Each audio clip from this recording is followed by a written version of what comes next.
because... OK, let's just take you to the Prime Minister and Jean-Claude Juncker.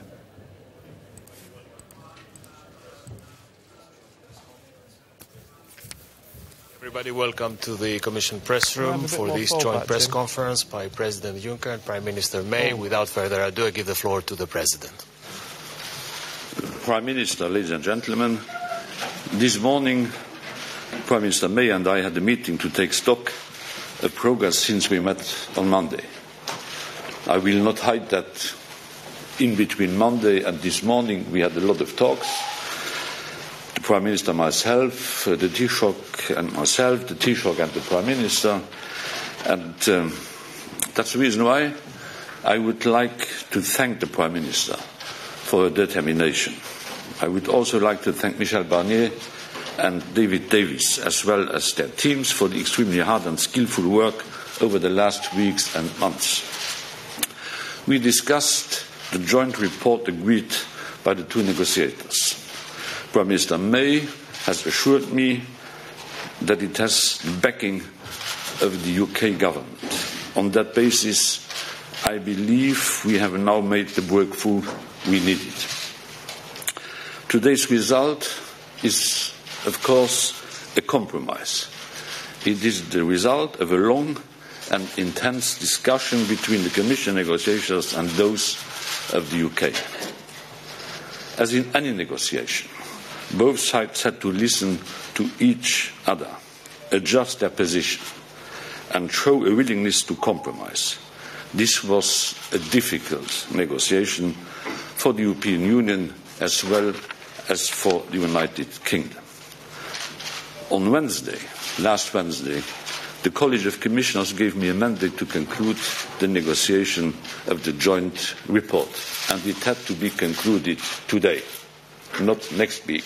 Today, because next week we'll have the European Council, and in order to allow our partners to prepare in the best way possible the meeting of the European Council, we had to make the deal today.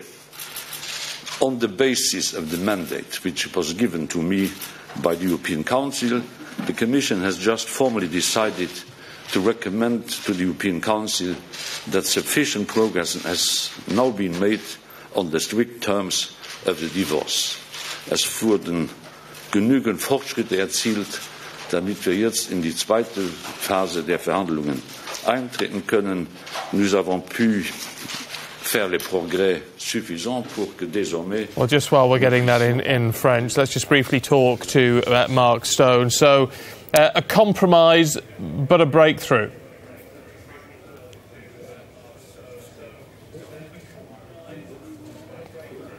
OK, apologies, we can't get hold of Mark, so instead let's talk to Tom Rayner, our political correspondent, who's in Downing Street. Let's talk to him. And, I mean, it's the same point, Tom, isn't it? I mean, he's saying it is a breakthrough, but a compromise has been reached. Yeah, Jean-Claude Juncker there confirming that the European Commission will suggest and officially recommend that substantial progress has been made. That the key phrase to move things on to phase two of these negotiations, to move beyond the questions around the divorce settlement, which were, of course, on EU citizens' rights, the Irish border, and that financial settlement, on to final trade talks. That has been a key goal of the UK government.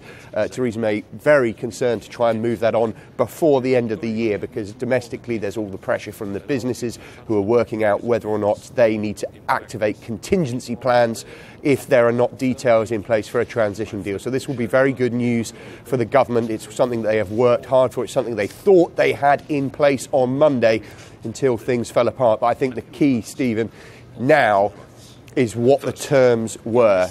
Arlene Foster, speaking to David Blevins this morning, said that 6 substantive changes have been made to the agreed text, and while she had still some reservations about...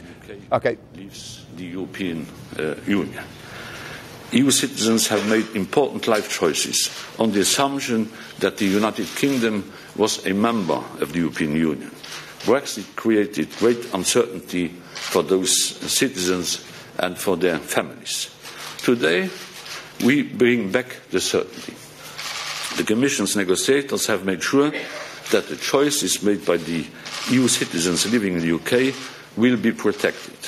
We have made sure that their rights will remain the same after the UK has left the European Union. This is in particular the case for EU citizens' right to live, work and study, EU citizens' right to family reunification, the protection of the right of EU citizen children, and the right to health care, pensions and other social security benefits. We have made sure that the administrative procedures will be cheap and will be simple. This is an issue for which the Commission will pay particular attention when drafting the withdrawal agreement. The same goes for UK citizens living in the EU27. On the settling of accounts, the Prime Minister said in her remarkable Florence speech that the United Kingdom would honour its commitments, including beyond 2020. This was a detailed line-by-line process, but she has been as good as her word. She was negotiating in a gentleman manner, and I'm very grateful, Prime Minister, for that. On Ireland, the EU has consistently supported the goal of peace and reconciliation enshrined in the Good Friday Agreement. The European Union has made it a priority to protect the peace process on the island. I have been in regular contact with the Taoiseach over the last days, including last night and including last negotiations we had in the course of yesterday with our Irish friends. The UK has made significant commitments on the avoidance of a hard border after its withdrawal from the European Union. All of the EU27 stand firmly behind Ireland and behind the peace process. Let me be clear, we still have a lot of work to do. The joint report is not the withdrawal agreement. That agreement still needs to be drafted by the negotiators on the basis we have agreed yesterday and today, and then approved by the Council and ratified by the UK Parliament and the European Parliament. 534 days ago, the British people voted to leave the European Union. 49 days ago, the United Kingdom notified its intention to leave the European Union. And in 477 days, the United Kingdom will do just that. I will always be sad about this development. But now we must start looking for the future. A future in which the United Kingdom will be and will remain a close friend and ally. The Prime Minister and I discussed the need for a transitional period, and we dedicated much of our meeting to our joint vision of a deep and close partnership. It is crucial for us all that we continue working closely together on issues such as trade, research, security and others. We will take things one step at a time, starting with next week's European Council. But today, I'm hopeful that we are now all moving towards the second phase of these challenging negotiations. And we can do this jointly on the basis of trust, renewed trust, determination, and with the perspective of a renewed friendship. Thank you. Prime Minister, please. Thank you. Well, thank you, Jean-Claude. We've been working extremely hard this week, and as you've all seen, it hasn't been easy for either side. When we met on Monday, we said a deal was within reach. What we have arrived at today represents a significant improvement, and I'm grateful to the negotiating teams led by David Davis and Michel Barnier for their efforts. Getting to this point has required give and take on both sides, and I believe that the joint report being published is in the best interests of the whole of the UK. I very much welcome the prospect of moving ahead to the next phase, to talk about trade and security, and to discuss the positive and ambitious future relationship that is in all of our interests. I've consistently said that we want to build a deep and special partnership with the EU as we implement the decision of the British people to leave at the end of March 2019. Doing so will provide clarity and certainty for businesses in the UK and the EU, and crucially for all our citizens.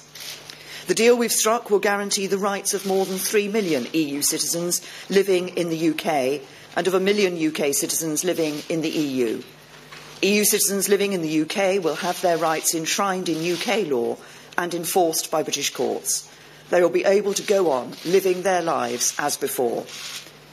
I was clear in Florence that we're a country that honours our obligations. After some tough conversations, we've now agreed a settlement that is fair to the British taxpayer. It means that in future we will be able to invest more in our priorities at home, such as housing, schools and the NHS. In Northern Ireland, we will guarantee there will be no hard border, and we will uphold the Belfast Agreement. And in doing so, we will continue to preserve the constitutional and economic integrity of the United Kingdom. We have taken time this week to strengthen and clarify this part of the agreement, following discussions with unionists in Northern Ireland and across the UK. The Taoiseach, Leo Varadkar, and I spoke yesterday, and we've both committed that there should be no barriers, either north-south or east-west, and I believe this agreement delivers that. To underline the importance of these principles, I'm writing today to the people of Northern Ireland to set out our approach. Millions of jobs depend on the future trading relationship we will determine, and I'm optimistic about the discussions ahead. But in the meantime, reaching this agreement now ensures that businesses will be able to make investment decisions based on an implementation period that offers welcome certainty. I will be seeing President Tusk shortly, and I look forward to the publication of his guidelines. I also look forward to next week's European Council meeting, where I hope and expect we will be able to get the endorsement of the 27 to what is a hard-won agreement in all our interests. Thank you. We have time for some questions. Let me start with Jurek. Jurek Kuszkiewicz from the newspaper Le Soir here in Brussels. Prime Minister, this was a difficult negotiation, like you just said, very challenging, like the President said, but it's just the beginning, the first stage, and it's just the beginning of a very long and complex negotiation, and it was already very difficult. Did ever the question come to your mind that maybe, after all, this whole Brexit affair is a very bad idea for any second? Thank you. In 2016, the British people were given, in a referendum, the opportunity to choose whether to stay in the European Union or not. Parliament was united across all parties in Parliament. A significant majority agreed that that decision would be given to the British people. The British people voted, and they voted to leave the European Union. And I believe it's a matter of trust and integrity in politicians. I believe the people should be able to trust that their politicians will put into place what they have determined. And that's exactly what we're doing, and we will be leaving the European Union. Then I have Adam from the BBC. Hi, Adam Fleming from the BBC. Morning to both of you.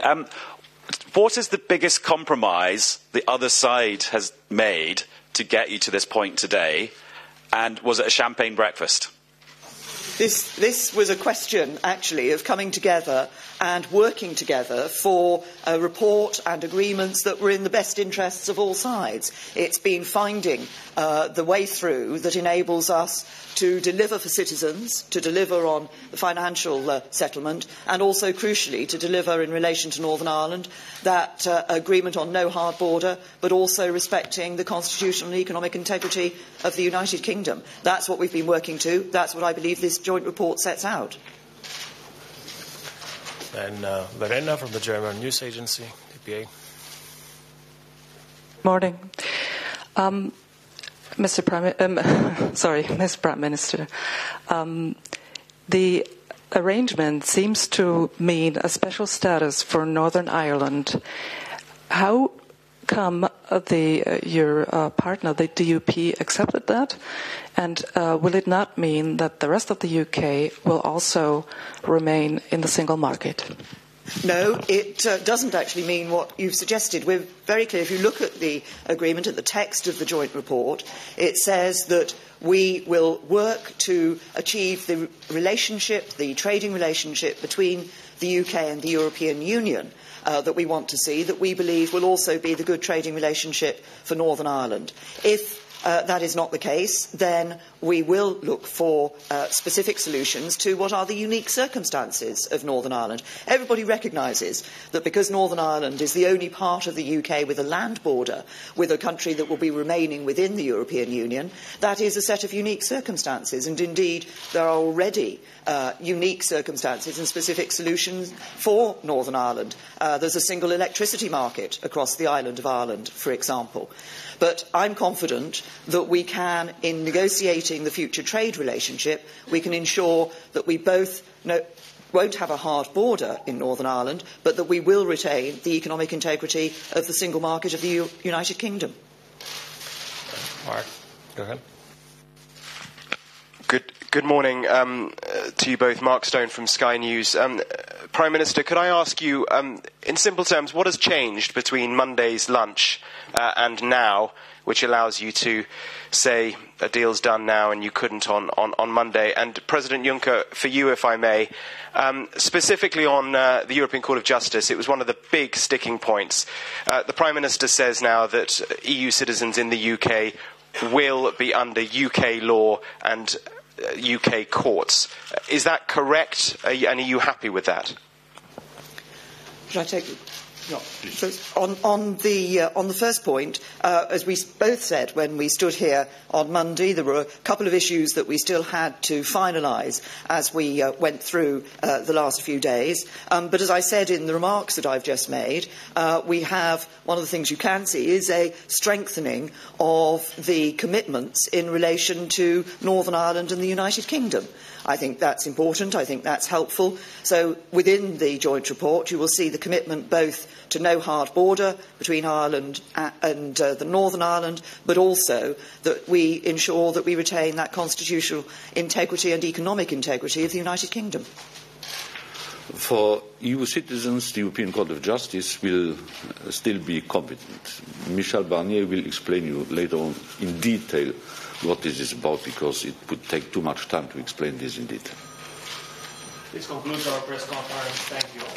Thank you.